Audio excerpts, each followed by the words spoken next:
Chers frères et sœurs, posez une main sur votre cœur et écoutez cette question qui brûle. Ramadan est là, la pluie de la miséricorde d'Allah inonde la terre, les portes du paradis s'ouvrent grand, l'enfer est verrouillé. Et pourtant, nos cœurs battent encore au rythme du péché. Si les shayatines sont enchaînées selon le hadith authentique, pourquoi mentons-nous encore? Pourquoi le regard glisse-t-il vers le haram? D'où vient vraiment cette tentation invisible? Dans cette série explosive, nous plongerons au cœur du mystère. Le vrai ennemi est-il dehors ou caché en nous? Restez jusqu'au bout. Votre vision du jeûne pourrait changer à jamais.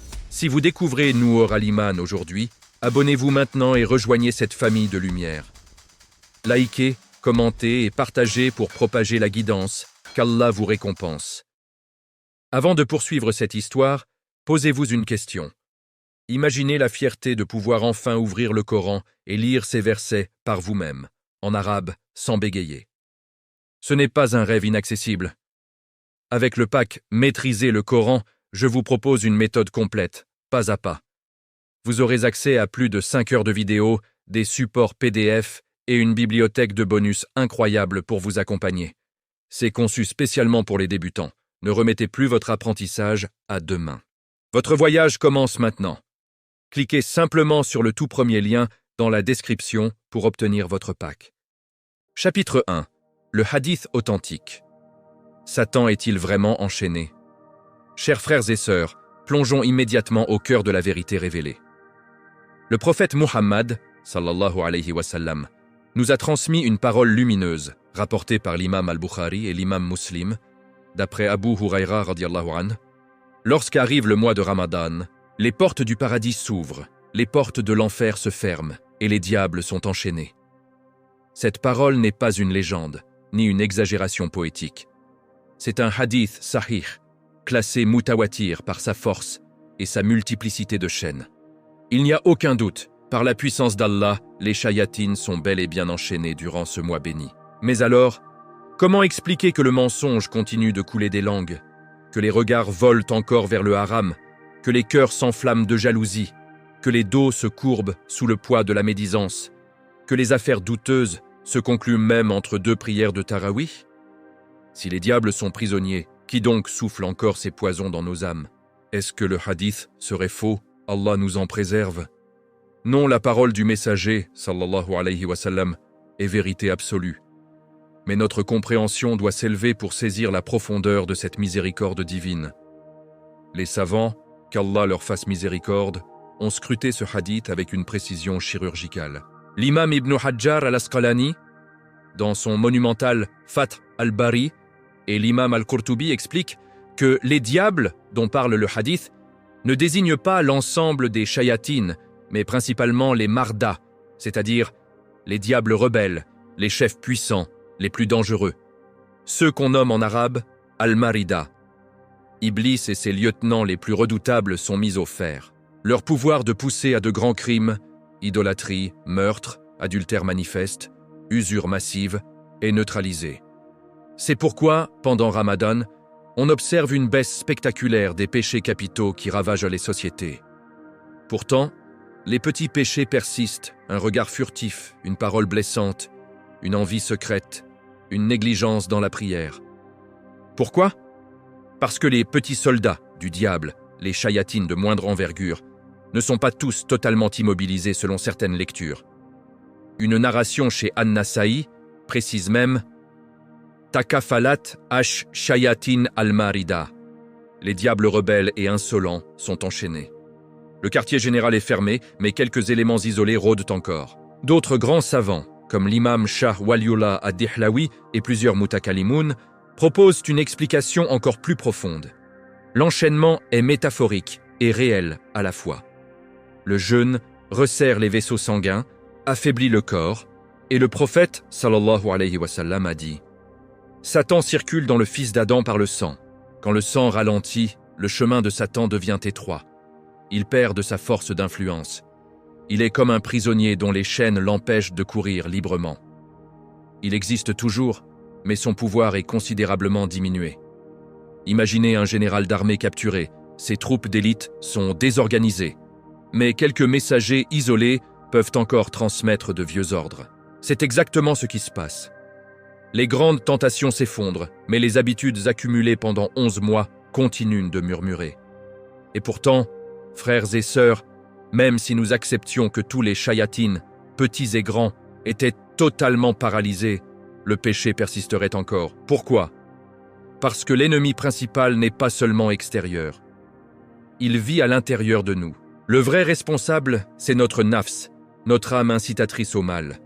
An-nafs al-ammara bis-su', l'âme qui ordonne le mal, comme Allah l'a décrite dans la bouche de Yusuf alayhi salam. Wa ma ubarri'u nafsi, inna an-nafsa la'ammaratun bis-su' illa ma rahima rabbi. Je ne m'innocente pas moi-même, car l'âme incite au mal, sauf celle à laquelle mon Seigneur a fait miséricorde. Sourate Yusuf 53. Regardez bien, ici, pas un mot sur Satan. C'est l'âme elle-même qui commande le mal en permanence, avec insistance. Satan n'est que l'allumeur d'étincelles. La poudre explosive, c'est nous. Il allume la mèche, mais c'est notre nafs qui fait exploser la bombe. Pendant les 11 autres mois, Satan fouette notre cheval sauvage, le nafs, et le fait galoper vers le péché. En Ramadan, Allah attache le cavalier. Mais le cheval, habitué depuis des années à cette course folle, continue sur sa lancée par inertie.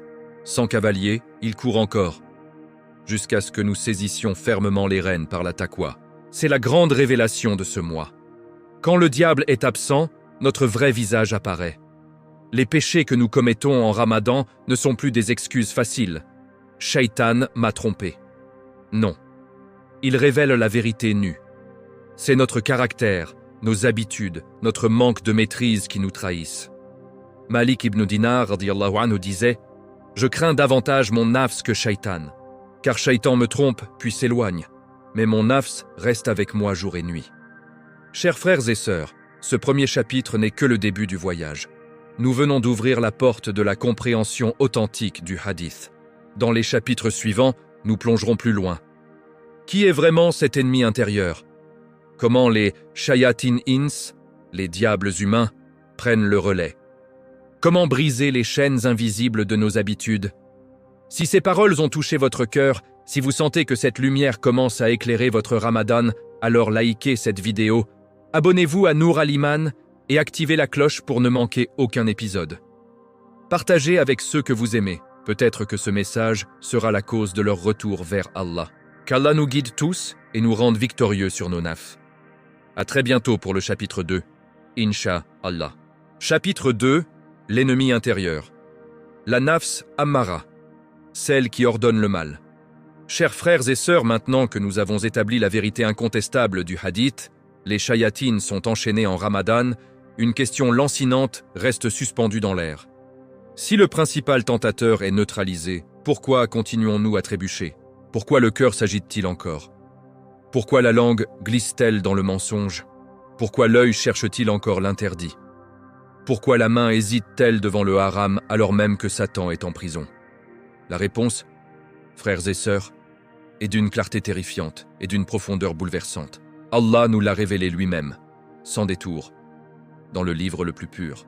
Écoutez attentivement la parole de Yusuf alayhi salam, cet homme dont la patience et la chasteté font encore trembler les cœurs des croyants après des millénaires. Wa ma ubarri'u nafsi, inna an-nafsa la'ammaratun bis-su' illa ma rahima rabbi, inna rabbi ghafurun rahim. Je ne m'innocente pas moi-même, car l'âme incite au mal, sauf celle à laquelle mon Seigneur a fait miséricorde. Mon Seigneur est pardonneur et miséricordieux. Sourate Yusuf, verset 53. Méditez ce verset, frères et sœurs. Pas une seule fois Satan n'est mentionné ici.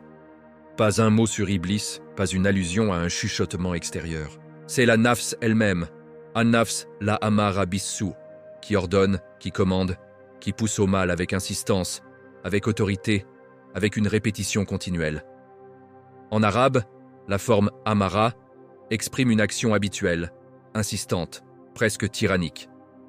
La nafs ne suggère pas timidement, elle ordonne, elle exige, elle tyrannise l'âme si elle n'est pas domptée. Satan est comme un allumeur de feu qui jette une étincelle dans une pièce remplie de poudre. Il peut allumer la mèche, mais c'est notre nafs qui est la poudre explosive. Sans cette poudre accumulée en nous, l'étincelle s'éteint seule. En Ramadan, Allah enlève l'allumeur. Mais si la poudre est déjà là, entassée par 11 mois de négligence, d'habitude, de complaisance, elle n'a plus besoin de personne pour exploser. Imaginez un cheval sauvage dressé depuis des années à galoper sur le chemin du péché. Chaque jour, Satan le fouettait, le guidait vers les passions interdites, regards illicites, paroles vaines, mensonges faciles, colères injustes, envies dévorantes. Le cheval a appris la route par cœur. Ses sabots ont creusé un sentier profond dans la terre de l'âme. Puis arrive Ramadan.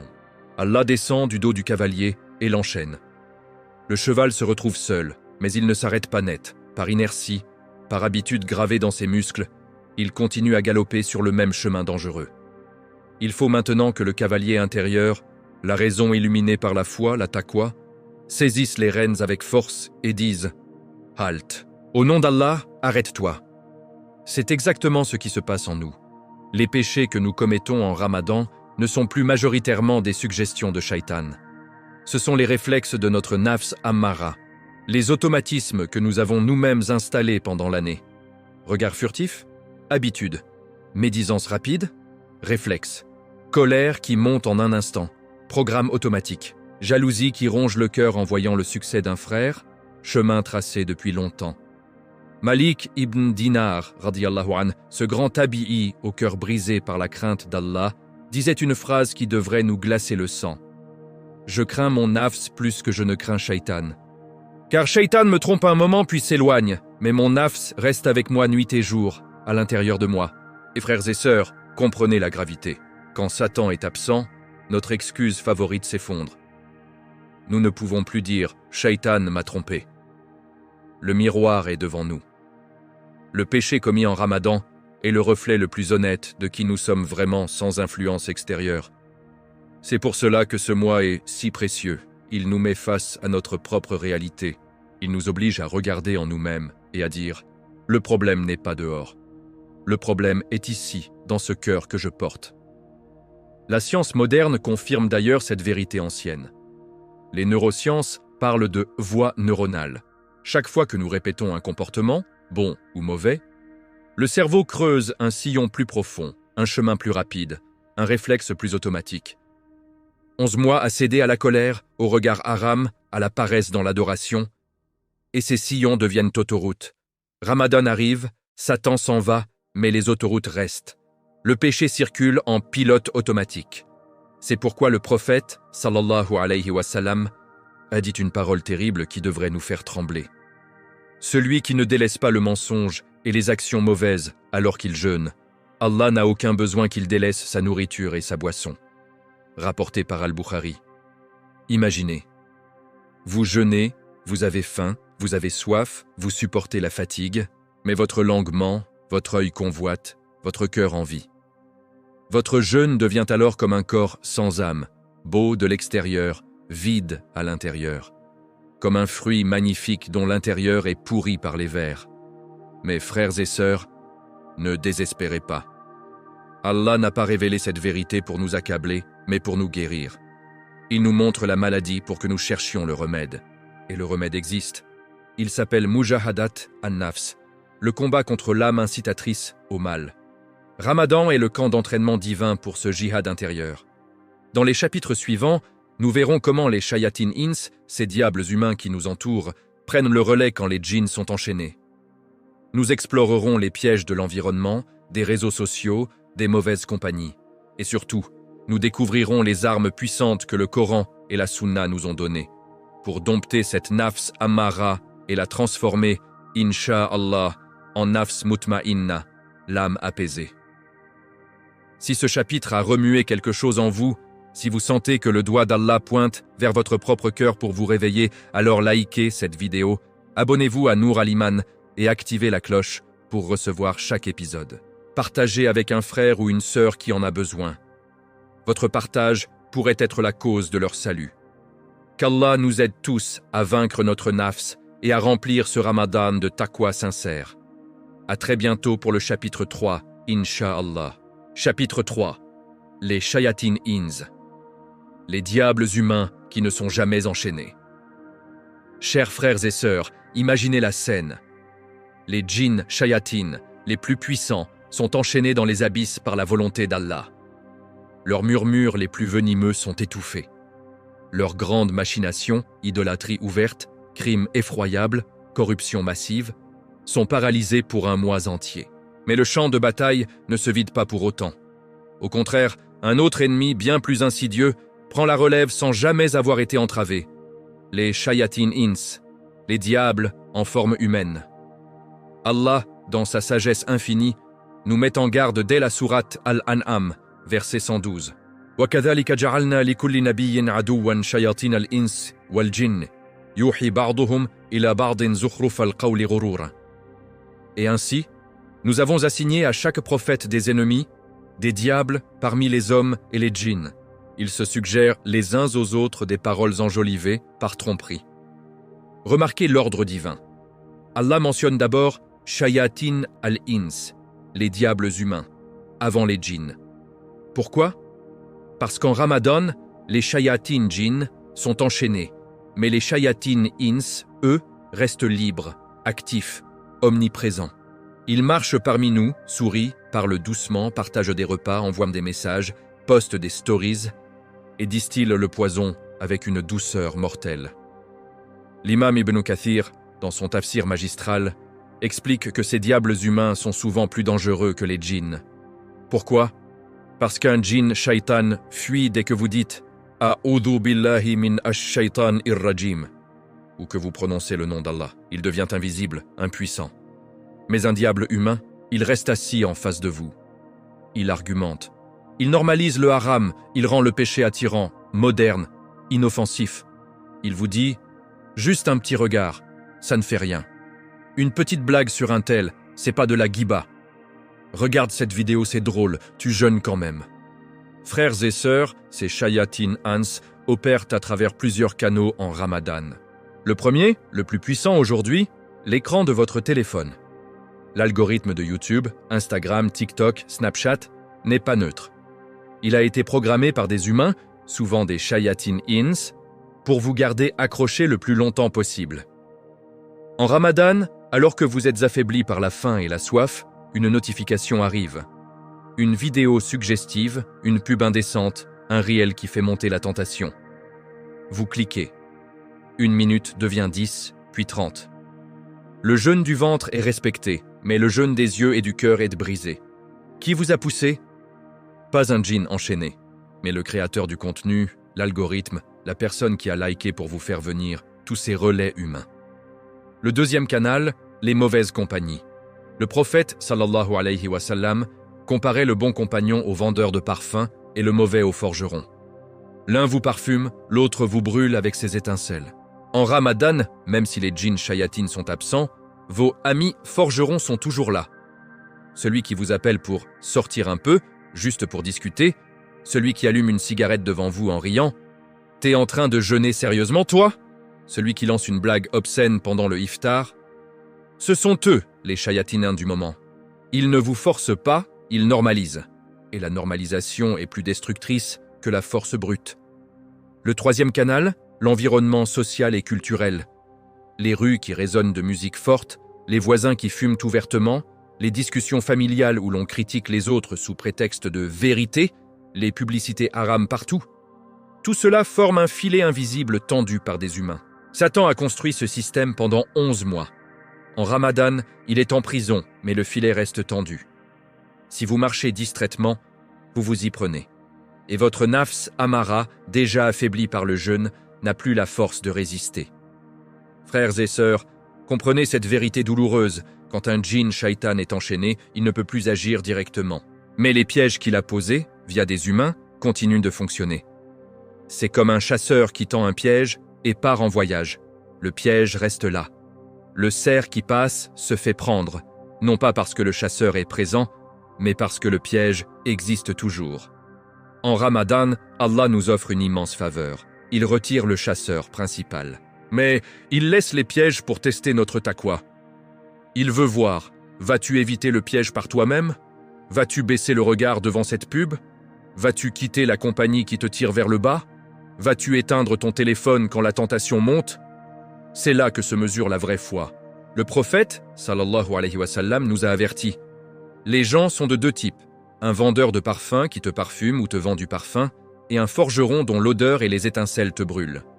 Rapporté par Al-Bukhari et Muslim, choisissez votre compagnie comme vous choisissez votre nourriture en Ramadan. Pure, bénéfique, qui élève votre cœur vers Allah. Dans le prochain chapitre, nous explorerons comment ces habitudes accumulées pendant l'année deviennent des chaînes invisibles plus solides que celles de Satan lui-même, et comment l'inertie du péché continue même quand le tentateur est absent. Si ce chapitre vous a ouvert les yeux sur ces ennemis que vous côtoyez tous les jours, si vous sentez l'urgence de purifier votre entourage et votre environnement numérique, alors likez cette vidéo, abonnez-vous à Nour Al-Iman et activez la cloche pour ne rater aucun épisode. Partagez avec un frère ou une sœur qui lutte peut-être contre ces mêmes pièges. Votre geste pourrait être la lumière qui les sauve. Qu'Allah nous protège des shayatin ins et des shayatin djinn et nous rende forts dans ce djihad permanent. À très bientôt pour le chapitre 4, Inch'Allah. Chapitre 4. L'inertie du péché. Les habitudes qui survivent, même sans Satan. Chers frères et sœurs, fermez les yeux un instant et imaginez cette scène.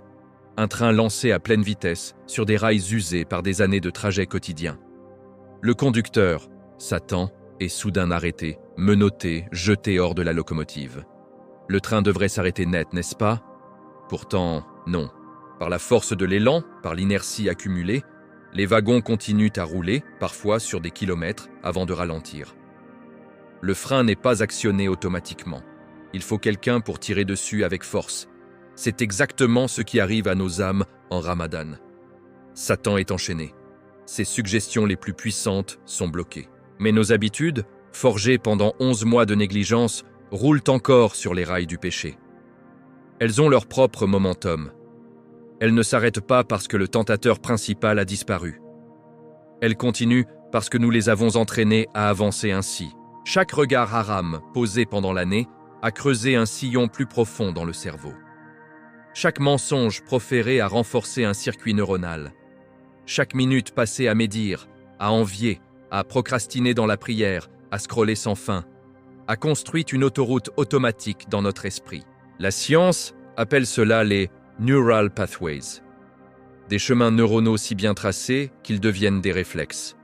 Pas besoin de réfléchir. Le doigt glisse tout seul vers l'application interdite. La langue lâche une parole blessante sans même y penser. Le cœur ressent une pointe de jalousie dès qu'on voit la réussite d'un frère. En Ramadan, Satan n'est plus là pour appuyer sur l'accélérateur, mais l'autoroute est déjà là. Le péché circule en mode pilote automatique. C'est pour cela que vous pouvez jeûner parfaitement, pas une goutte d'eau, pas une miette de nourriture, et pourtant commettre des péchés spirituels avec une facilité déconcertante. Arrogance en pensant « je jeûne mieux qu'un tel », ria en priant pour être vu ghiba en critiquant pour le bien, ou simple négligence dans le dhikr parce que c'est dur. Le prophète nous a donné la clé de cette vérité dans un hadith rapporté par Abu Huraïra. Le jeûne est un bouclier. Mais un bouclier ne protège que si on le tient correctement. Si on le laisse traîner par terre, il ne sert à rien. Le jeûne du ventre est automatique en Ramadan, mais le jeûne du cœur, de la langue, des yeux, des oreilles, celui-là demande un effort conscient, une volonté de faire pour briser l'inertie. Malik ibn Dinar, radiyallahu anhu, disait avec une lucidité poignante: « Le plus grand ennemi du serviteur n'est pas Shaitan qui vient et repart, mais son propre nafs qui reste avec lui et ne le quitte jamais. » Et ce nafs a été habitué à pécher. Il a pris goût à la facilité du mal.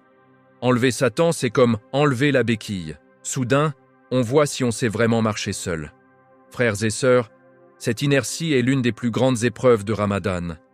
Elle nous oblige à nous poser la question la plus dure: suis-je pieux parce que Satan est absent ou parce que je choisis Allah quand même? Si vous commettez un péché en ce mois béni, ne dites plus « Shaitan m'a trompé ». Dites plutôt « Mon habitude m'a trahi, mon passé m'a rattrapé. C'est moi qui ai construit ce chemin. » Mais Allah, dans sa miséricorde infinie, ne nous laisse pas seuls face à cette inertie. Il nous donne les outils pour inverser la dynamique. Le premier outil, la conscience vigilante, Muraqaba. À chaque instant, demandez-vous: est-ce que j'agis par habitude ou par choix? Dès que le réflexe monte, Arrêtez-vous une seconde et dites « Astaghfirullah, Allah me voit ». Le deuxième, remplacez l'ancien chemin par un nouveau. La science dit qu'il faut environ 21 à 66 jours pour créer une nouvelle habitude. Ramadan nous offre exactement 29 ou 30 jours pour commencer à tracer de nouvelles autoroutes. Dhikr au lieu de scroll, lecture du Coran au lieu de vidéos futiles, sourire au lieu de médisance, dua au lieu de plainte. Le troisième, la force du jeûne lui-même.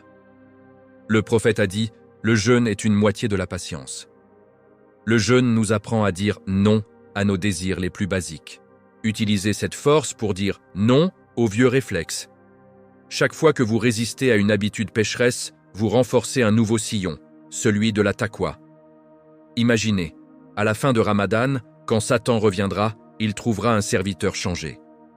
Les rails du péché seront rouillés, envahis par les herbes de l'oubli, et de nouvelles voies, pavées de dhikr, de tauba, de bonnes actions, seront devenus les chemins principaux. C'est cela la victoire véritable. Dans le chapitre suivant, nous plongerons dans la question essentielle. Pourquoi Allah laisse-t-il ces pièges et cette inertie exister en Ramadan? Pourquoi ne nous rend-il pas tous des anges incapables de pécher? La réponse est dans le sens même de notre existence. Le test, l'épreuve, le libre arbitre. Si ce chapitre vous a fait réaliser que vos plus grands ennemis sont parfois les habitudes que vous avez vous-même nourries, si vous sentez l'urgence de changer dès aujourd'hui, alors likez cette vidéo, abonnez-vous à Nour Al-Iman et activez la cloche pour suivre chaque étape de ce voyage spirituel. Partagez avec un frère ou une sœur qui a besoin de ce rappel. Votre partage pourrait être le déclic qui brise leurs chaînes invisibles. Qu'Allah nous donne la force de vaincre l'inertie du mal et de courir vers lui. À très bientôt pour le chapitre 5, Inch'Allah. Chapitre 5. Pourquoi Allah laisse-t-il le péché possible en Ramadan? Le sens profond de l'épreuve. Chers frères et sœurs, une question brûlante surgit maintenant dans nos cœurs. Allah est Al-Qadir, le Tout-Puissant. Il pourrait, d'un simple geste de sa volonté, sceller nos naffes, museler nos passions, effacer d'un coup toutes les habitudes mauvaises, transformer chaque musulman en ange incapable de fauter. Pourquoi ne le fait-il pas? Pourquoi, alors que les shayatin djinns sont enchaînés, laisse-t-il encore les portes du péché entr'ouvertes? Pourquoi les pièges humains restent-ils tendus? L'inertie persiste-t-elle? La nafs amara continue-t-elle d'ordonner le mal? La réponse est aussi simple qu'elle est bouleversante. Parce que la vie est une épreuve, et Ramadan en est l'épreuve la plus pure, la plus intense, la plus miséricordieuse. Allah dit dans la sourate Al-Mulk, verset 2, « Alladhi khalaqa al-mawta wal-hayata liyabluwakum ayyukum ahsanu amala wa huwa al-azizul ghafour. » Celui qui a créé la mort et la vie afin de vous éprouver et de voir lequel d'entre vous est le meilleur en œuvre. Et il est le puissant, le pardonneur. La vie n'est pas un terrain de jeu, c'est un centre d'examen gigantesque. Si le professeur donne toutes les réponses pendant l'épreuve, s'il empêche toute possibilité de se tromper, alors l'examen perd son sens. Il n'y a plus de mérite, plus de distinction entre ceux qui excellent et ceux qui se contentent du minimum. Allah ne nous a pas créés anges. Les anges n'ont pas le choix, ils ne peuvent pas désobéir. Leur adoration est automatique, sans effort, sans sacrifice. Mais nous, humains, nous avons le libre arbitre. Nous pouvons choisir Allah ou le trahir. Et c'est précisément dans ce choix que réside notre grandeur. En Ramadan, Allah nous fait une faveur immense. Il retire le principal accusateur, le grand tentateur, Iblis et ses chefs. Il ferme les portes de l'enfer les plus larges. Il ouvre celles du paradis en grand. Il réduit nos ennemis de 90%. C'est comme si le professeur disait « Aujourd'hui, pas de questions pièges difficiles, pas de distractions extérieures majeures. Vous avez toutes les facilités. Maintenant, montrez-moi ce que vous valez vraiment. » Mais il ne supprime pas l'épreuve. Il laisse la nafs amara murmurer, les habitudes pousser, les shayatines un sourire et normaliser le haram. Pourquoi? Pour que nous puissions prouver notre amour sincère. Pour que nous disions non par nous-mêmes, par peur d'Allah seul, par désir de lui plaire seul. C'est cela, la taqwa véritable, refréner le mal alors qu'on pourrait le commettre facilement. Imam al-Ghazali, rahimahullah, l'explique magnifiquement dans ses œuvres. Ramadan est le mois où Allah diminue le nombre des ennemis du serviteur pour qu'il puisse plus facilement revenir vers lui. C'est comme un père qui tient le vélo de son enfant par l'arrière pour l'empêcher de tomber. L'enfant pédale, il avance. Mais si l'enfant tourne volontairement dans le fossé, même avec le père qui tient, il tombera. En Ramadan, Allah tient le vélo. Il a attaché le grand méchant qui nous poussait dans le fossé. Mais il nous laisse le guidon. Si nous pédalons vers lui, vers la droiture, vers le bon, nous avançons. Si nous laissons la nafs tourner vers le haram par habitude, par paresse, par faiblesse, nous tombons. Et cette chute n'est pas la faute d'Allah, c'est la nôtre. C'est pourquoi le prophète, sallallahu alayhi wa sallam, a dit une parole qui devrait nous faire frissonner. Celui qui ne délaisse pas le mensonge et les actions mauvaises alors qu'il jeûne, Allah n'a aucun besoin qu'il délaisse sa nourriture et sa boisson. Al-Bukhari. Votre jeûne extérieur est parfait? Tant mieux. Mais si votre intérieur est pourri par l'arrogance, la jalousie, le riya, la médisance, l'œil qui ne baisse pas, la langue qui ne se retient pas, alors votre jeûne est comme un cadeau emballé magnifiquement, mais vide à l'intérieur. Allah ne l'accepte pas, il veut le cœur, pas seulement le ventre. Frères et sœurs, cette épreuve est une miséricorde déguisée. Sans elle, nous ne saurions jamais qui nous sommes vraiment. Les 11 autres mois, nous pouvons toujours accuser Shaitan. C'est lui qui m'a poussé. Mais en Ramadan, quand il est absent, le miroir est implacable. Le péché que vous commettez maintenant, c'est vous, votre vrai visage. Votre nafs sans masque, c'est le moment de la taskiya à nafs, de la purification réelle. Allah ne veut pas des esclaves forcés. Il veut des amoureux libres qui le choisissent malgré la possibilité de le refuser. C'est pour cela qu'il dit dans la sourate An-Nazi'at, versets 40-41. Wa amma man khafa maqama rabbi wa naha an-nafsa 'anil hawa fa innal jannata hiya al-ma'wa. Quant à celui qui a craint la station de son Seigneur et a retenu son âme de la passion illicite, alors certes, le paradis sera son refuge. 2 conditions pour le paradis: craindre le face-à-face avec Allah et retenir activement la nafs. Pas de paradis sans jihad an-nafs. Ramadan est le mois d'entraînement intensif pour ce jihad. Alors, quand la tentation monte, un message haram, une blague douteuse, une vidéo qui attire, une vieille habitude qui ressurgit, dites-vous, c'est mon examen. Shaitan n'est pas là, c'est moi contre moi. Allah me regarde, je choisis Allah. Dans le chapitre suivant, nous entrerons dans le vif du remède. Les armes puissantes que le Coran et la Sunna nous ont données pour dompter cette nafs, briser l'inertie et transformer nos faiblesses en force, Inch'Allah. Si ces paroles ont fait vibrer votre cœur, si vous sentez que ce Ramadan est l'occasion unique de prouver votre amour à Allah, alors likez cette vidéo, abonnez-vous à Nour Al-Iman et activez la cloche pour ne manquer aucun chapitre. Partagez avec un frère ou une sœur qui a besoin de ce rappel. Votre geste pourrait être la clé de leur victoire sur eux-mêmes. Qu'Allah nous rende tous capables de réussir cette épreuve et d'entrer au paradis par sa miséricorde. À très bientôt pour le chapitre 6, Inch'Allah. Chapitre 7, la deuxième arme, garder la langue humide du dhikr et de l'istighfar. Chers frères et sœurs, nous avons fermé les portes du mal en contrôlant ce qui entre par les yeux et les oreilles. Mais la bataille ne s'arrête pas là. La nafs amara, affamée, va chercher d'autres moyens pour se nourrir. Elle utilise alors l'arme la plus dangereuse et la plus accessible. La langue, une parole blessante, un mensonge blanc, une médisance déguisée en conseil, une plaisanterie obscène. Et en une seconde, des mois de jeûne spirituel peuvent s'effondrer. Le prophète, sallallahu alayhi wa sallam, nous avertit avec une gravité qui devrait nous faire trembler. Le jeûne est un bouclier. Quand l'un de vous jeûne, qu'il ne dise pas d'obscénité ni n'élève la voix. Si quelqu'un l'insulte ou le provoque, qu'il dise « je jeûne », rapporté par Al-Bukhari et Muslim.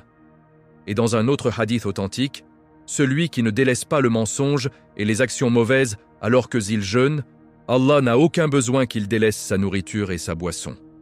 La langue est donc le champ de bataille numéro 1 en Ramadan. Elle peut détruire le jeûne plus sûrement que la faim ne le renforce.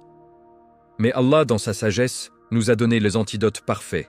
Garder la langue humide du dhikr et de l'akrar, istighfar. Le messager, sallallahu alayhi wa sallam, a dit « Tout a un polissoir, et le polissoir du cœur est le dhikr d'Allah », rapporté par At-Tirmidhi. Imaginez votre cœur comme une lame d'acier. Chaque péché, regard, parole, pensée, y dépose une couche de rouille. Au fil des mois, cette rouille s'épaissit, noircit, rend le cœur opaque, incapable de refléter la lumière divine. Le dhikr est la pierre à aiguiser. L'istighfar est le chiffon qui frotte et enlève la rouille. Ensemble, ils polissent le cœur jusqu'à ce qu'il brille comme un miroir. En Ramadan, quand la nafs vous pousse à médire d'un frère, à mentir pour vous en sortir, à critiquer sous prétexte de vérité, arrêtez-vous. Dites immédiatement « Astaghfirullah al-Azim » ou « Subhanallah »,« Alhamdulillah »,« Allahu Akbar ». Répétez le nom d'Allah, faites tourner votre langue sur le tasbih plutôt que sur le riba. Pourquoi cela fonctionne-t-il si puissamment? Le dhikr repousse la nafs. La nafs amara déteste le souvenir d'Allah. Dès que vous commencez « La ilaha illallah », elle recule comme un vampire devant la lumière. Le prophète a dit « Le diable fuit le dhikr comme le renard fuit le lion ». Et l'istighfar efface les péchés en temps réel. Vous venez de lâcher une parole regrettable. Ne laissez pas la rouille s'installer. Dites tout de suite « Astaghfirullah wa atubu ilayh ». Allah promet « Et quiconque fait le mal ou se fait du tort à lui-même ». Puis implore le pardon d'Allah, trouvera Allah pardonneur et miséricordieux. Sourate An-Nisa 110. La langue occupée par le bien ne peut pas faire le mal. Une bouche qui récite le Coran, qui fait du tasbih, qui invoque Allah n'a plus de place pour la médisance ou le mensonge. C'est une occupation continue qui protège. Pratiquez cela concrètement. Après chaque prière, asseyez-vous quelques minutes et faites du dhikr. Subhanallah, 33 fois. Alhamdulillah, 33 fois. Allahu Akbar, 34 fois. Ajoutez Astaghfirullah, 100 fois. Quand vous sentez la colère monter, la jalousie, envie de critiquer, arrêtez tout et dites « Ah, udhu billahi minash shaitan irrajim » puis enchaînez sur « La hawla wa la quwwata illa billah ». Cette phrase est une forteresse. Faites du dhikr en marchant, en cuisinant le iftar, en attendant la prière. Transformez chaque moment mort en moment vivant pour Allah. Frères et sœurs, une langue qui ne cesse de se souvenir d'Allah devient une langue bénie. Elle ne blesse plus, elle guérit. Elle ne ment plus, elle dit la vérité avec douceur. Elle ne médit plus, elle prie pour les autres. Le prophète, sallallahu alayhi wa sallam, a dit « Le croyant le plus parfait en foi est celui qui a le meilleur comportement, et les meilleurs d'entre vous sont ceux qui sont les meilleurs envers leurs femmes. » Mais ce bon comportement commence par une langue maîtrisée. En pratiquant cela, vous verrez votre nafs s'affaiblir jour après jour.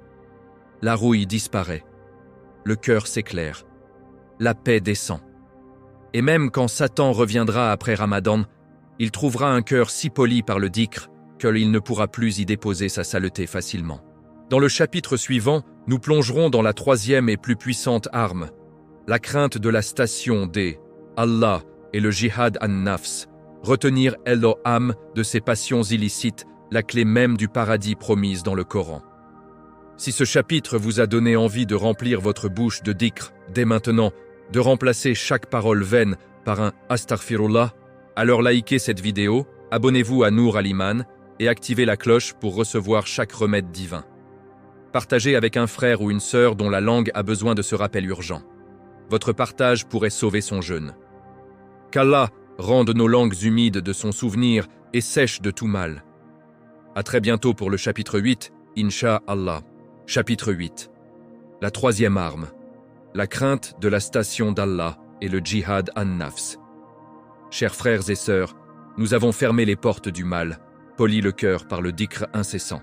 Mais pour que ces victoires durent, pour que la nafs amara se rende enfin, il faut l'arme la plus puissante, celle que le Coran place au sommet des conditions du paradis, la crainte de la station d'Allah et le djihad contre ses propres passions illicites. Allah dit dans la sourate An-Nazi'at, versets 40 et 41, une parole qui devrait faire trembler chaque muscle de notre être. Wa amma man khafa maqama rabbih wa naha an-nafsa 'anil hawa, am fa innal jannata hiya al-ma'wa. Quant à celui qui a craint la station de son Seigneur et a retenu son âme de la passion illicite, alors certes, le paradis sera son refuge. Deux conditions, rien de plus, pour mériter le paradis. Khafa maqama rabbi, craindre la station devant Allah, ce moment où nous serons debout, nus, sans intermédiaire, face au roi des rois, quand chaque atome de nos actes sera pesé. Naha an-nafsa anil hawa, retenir activement son âme, de suivre ses désirs interdits. Le paradis n'est pas donné gratuitement. Il n'est pas pour celui qui jeûne seulement de nourriture. Il est pour celui qui fait le jihad an-nafs, le plus grand jihad, selon le prophète lui-même.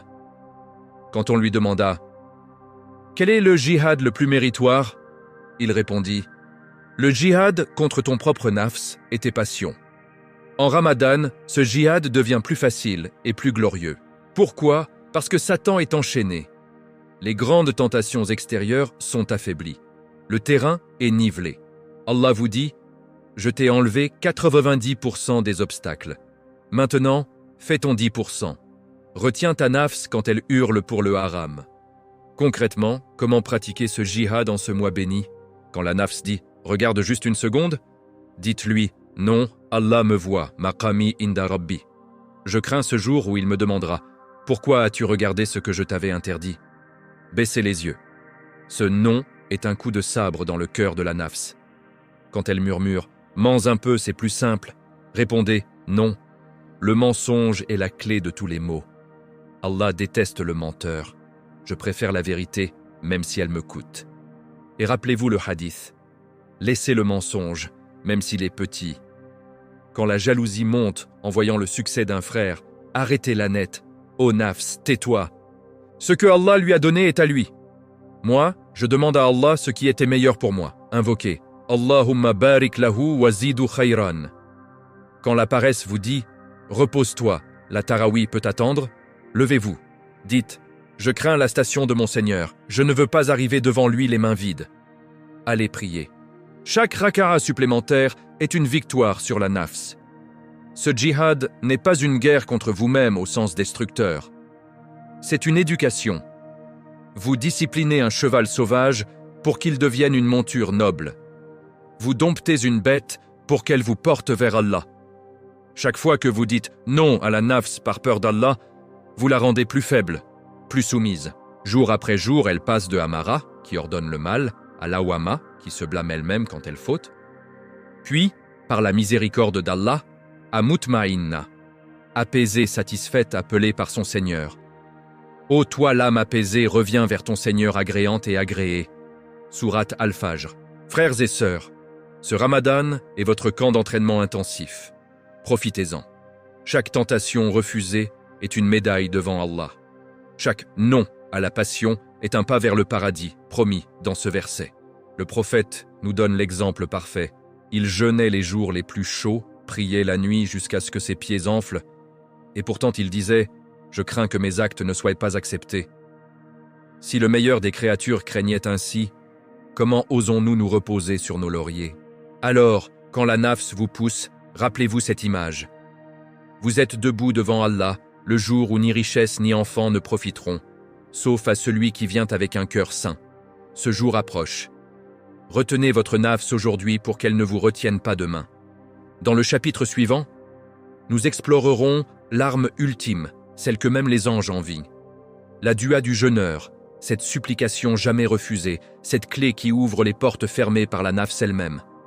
Si ce chapitre a allumé en vous la flamme de la crainte révérentielle, si vous sentez l'urgence de retenir votre nafs dès cet instant, alors likez cette vidéo, abonnez-vous à Nour Al-Iman et activez la cloche pour ne manquer aucun secret de victoire.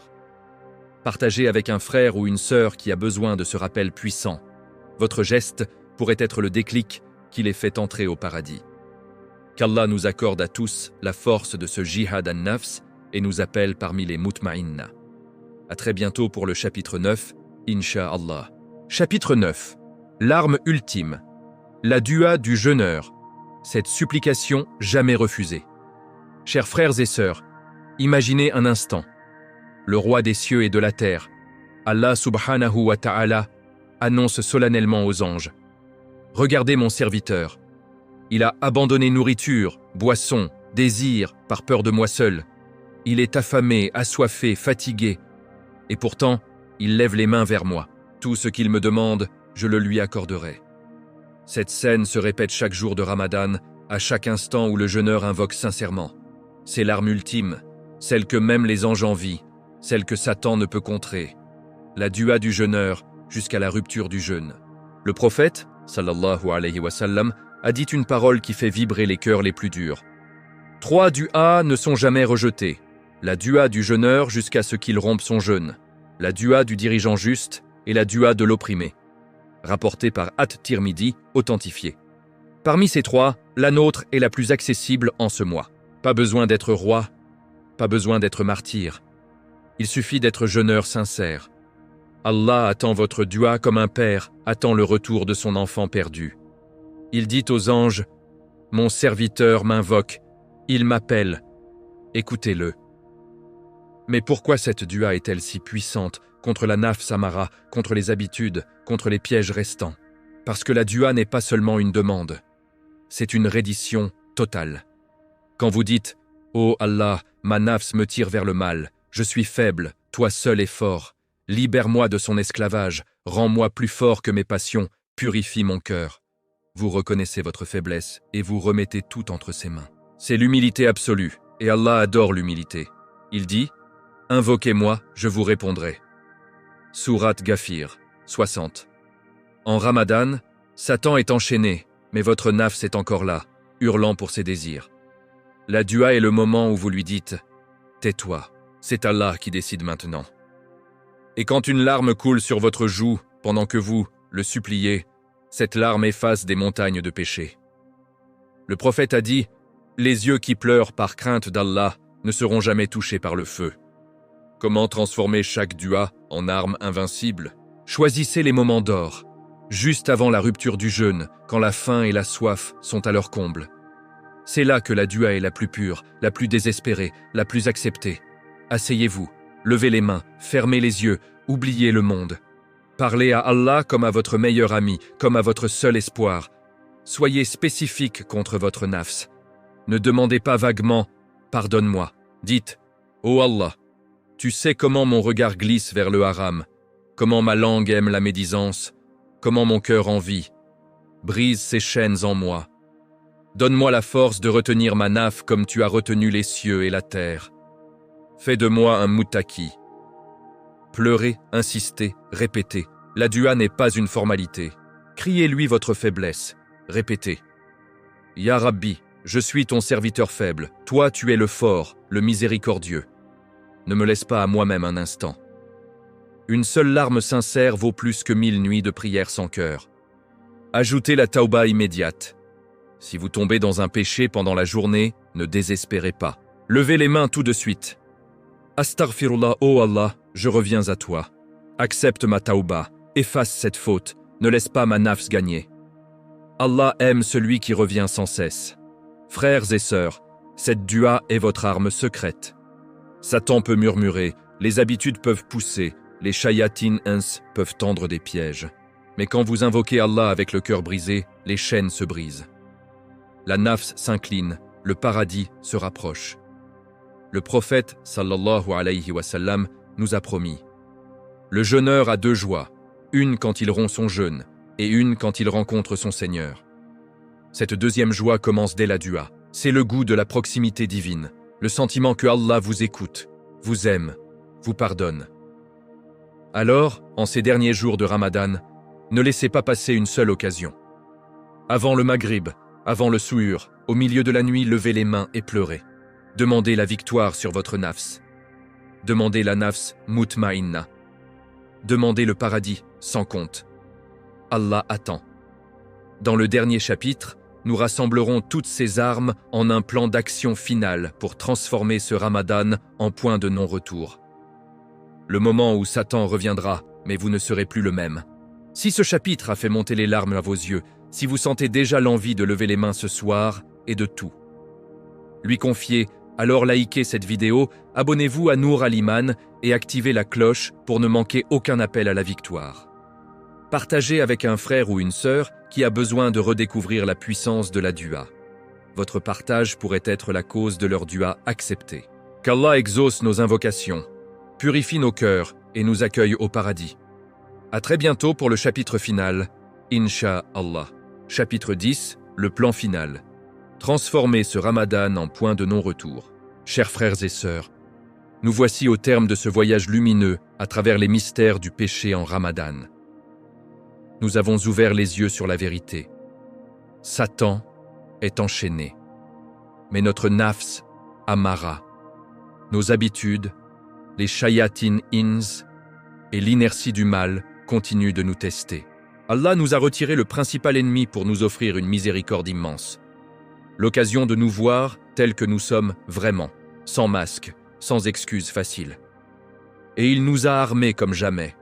Le contrôle des entrées, le dhikr incessant, la crainte de sa station, le jihad an-nafs, et surtout la dua puissante du jeûneur. Maintenant, il est temps de rassembler toutes ces armes en un plan concret, un bouclier indestructible pour que ce Ramadan ne soit pas seulement un mois de jeûne, mais le point de non-retour. Le moment où, quand Satan reviendra, il ne vous reconnaîtra plus. Vous ne serez plus la même personne, faible, qu'il a quittée. Voici le plan en 7 étapes quotidiennes à appliquer jusqu'à la fin du mois, et au-delà, Inch'Allah. Chaque matin au suhour, renforcez votre intention. Avant de manger, levez les mains et dites « Ô Allah, fais de ce jour un jour où je vains ma nafs. Protège mes yeux, ma langue, mon cœur. Rends-moi moutaki. » Cette intention est la fondation. Sans elle, tout le reste s'effondre. Ensuite, le jeûne des sens toute la journée. Mettez votre téléphone en mode minimal. Pas de réseaux sociaux inutiles, pas de vidéos futiles. Baissez le regard dès la première étincelle. Si une tentation arrive, dites immédiatement « A'udhu billahi minash shaitanir rajim » et changez de direction. Remplacez chaque envie par une page de Coran ou d'istasbih. Gardez votre langue humide, du dhikr et de l'istighfar. Dès que vous sentez une parole mauvaise monter, une critique, un mensonge, une plaisanterie douteuse, arrêtez-vous et enchaînez. Astaghfirullah 100 fois si possible, ou au moins Subhanallah wa bihamdi. Faites du dhikr en marchant, en travaillant, en attendant. Votre langue deviendra une forteresse. Le djihad an-nafs à chaque tentation. Quand la nafs ordonne le mal, répondez-lui. Non, je crains la station de mon Seigneur. Le paradis vaut plus que ce plaisir fugace. Retenez-la activement. Chaque non est une victoire qui affaiblit l'ennemi intérieur pour toujours. La dua au moment d'or. Juste avant l'iftar, asseyez-vous seul si possible, levez les mains. Pleurez si Allah vous donne cette grâce. Demandez spécifiquement. Ô Allah, brise les chaînes de ma nafs ammara. Remplace mes mauvaises habitudes par des bonnes. Fais-moi entrer au paradis avec un cœur saint. Et avant le sommeil, répétez la tauba complète. Purifiez votre entourage et votre environnement. Évitez les mauvaises compagnies, même virtuelles. Si un ami vous tire vers le bas, dites-lui gentiment « Je suis en Ramadan, je veux me rapprocher d'Allah ». Changez de sujet ou quittez la conversation. Entourez-vous de rappels, écoutez du Coran, des conférences, des nashids sans musique. Enfin, le bilan nocturne et la tauba avant de dormir. Chaque soir, asseyez-vous 5 minutes. Qu'ai-je fait aujourd'hui contre ma nafs? Où ai-je failli? Repentez-vous sincèrement. Demandez pardon pour chaque regard, chaque parole, chaque pensée. Puis dormez avec l'espoir du pardon divin. Frères et sœurs, appliquez ce plan avec constance, même si vous trébuchez. Allah n'exige pas la perfection, il exige le retour constant. Chaque tauba est une renaissance. Chaque victoire, même petite, construit une forteresse que 1000 satans ne pourront briser. Quand l'Aïd arrivera et que les shayatines seront relâchés, ils reviendront avec leurs murmures familiers. Mais vous, vous aurez changé. Vos yeux seront habitués à baisser. Votre langue à vous souvenir d'Allah. Votre cœur à craindre sa station. Votre nafs à obéir à la taqwa. Vous ne serez plus leur proie facile. Vous serez un serviteur affranchi, un combattant victorieux par la grâce d'Allah. Ce Ramadan pourrait être le dernier. Ne le laissez pas passer en vain. Faites-en le tournant de votre vie. Que ces jours deviennent les fondations d'une existence entière dédiée à Allah. Que votre nafs devienne mutma'inna, appelée par son Seigneur. Reviens vers moi, agréante et agréée. Entre parmi mes serviteurs. Entre en mon paradis. Ô Allah, accepte notre jeûne, nos du'as, nos taubas. Brise nos chaînes intérieures. Fais de nous des moutakin, Accorde-nous la mort sur la foi et le paradis sans compte. Amen. Chers frères et sœurs, si cette série a touché votre cœur, si vous sentez que Nour al-Iman vous a aidé à mieux comprendre et à mieux combattre en ce mois béni, alors likez chaque épisode, abonnez-vous à la chaîne et activez la cloche pour ne manquer aucun rappel qui rapproche d'Allah. Partagez cette série entière avec vos proches. Un seul visionnage pourrait changer une vie éternellement. Qu'Allah vous garde en bonne santé, avec une foi forte et un cœur pur. À très bientôt pour de nouvelles lumières, Inch'Allah. Assalamu alaikum wa rahmatullahi wa barakatuh.